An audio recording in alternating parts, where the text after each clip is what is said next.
కర్షతి చిత్తమితి కృష్ణ అనేది అమరంలోని ఉక్తి. అందరి చిత్తాన్ని తన వైపుకు లాక్కుంటాడు కాబట్టి స్వామి కృష్ణుడయ్యాడనేది దాని అర్థం. దీనికి తగ్గట్టుగా పేరాల మదన గోపాల స్వామి గర్భాలయంలో మహా తేజో విరాజితంగా భక్తజన సమ్మోహనమూర్తిగా దర్శనమిస్తాడు. గర్భాలయంలో సాలగ్రామ శిలా సమన్వితమైన ఏకశిలామూర్తిగా జగదానందకారకుడైన ముగ్ధ మోహనాకారుడైన మదనగోపాలస్వామి నెలకొని ఉంటాడు.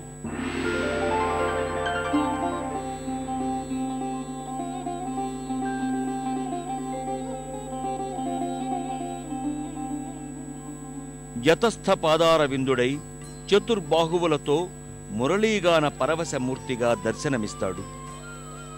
అర్ధనిమీలిత నేత్రాలతో గోవులను, జీవులను, సకల చరాచర జగత్తును మురిపించి మైమరపించే వేణునాదంతో వేణునాథుడిగా స్వామి గోచరిస్తాడు. స్వామి ముఖారవిందం తప్ప ఆపాదమస్తకం స్వర్ణవర్ణంలో పంచలోహ కవచాలంకృతుడై స్వామి పుష్పాలంకారయుక్తంగా దర్శనమిస్తాడు.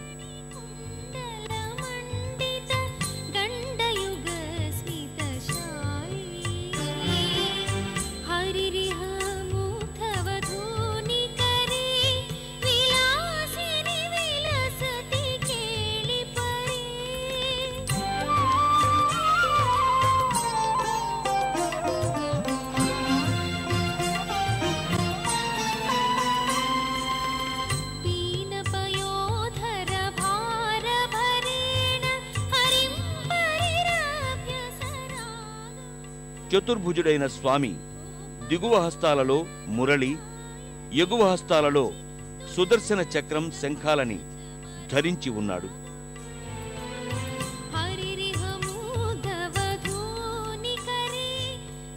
ఎవరి హస్తాలలో శంఖచక్రాలు, మురళి ఉంటాయో అతణ్ణి కృష్ణుడిగా పూజించుకోవాలని అగ్నిమహాపురాణం వెల్లడిస్తోంది.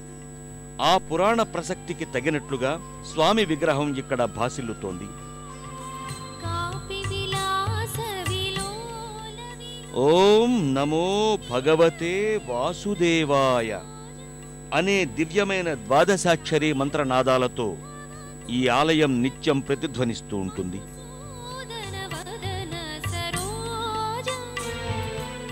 స్వామి ప్రధాన విగ్రహం దిగువన శ్రీ రుక్మిణీ సత్యభామ సమేతంగా ఉన్న వేణుగోపాల స్వామి ఉత్సవ బేరాలుంటాయి. ఇక్కడ ముద్దుగారే యశోద ముంగిట ముత్యమైన బాలకృష్ణుని ఉత్సవమూర్తి గోచరిస్తుంది.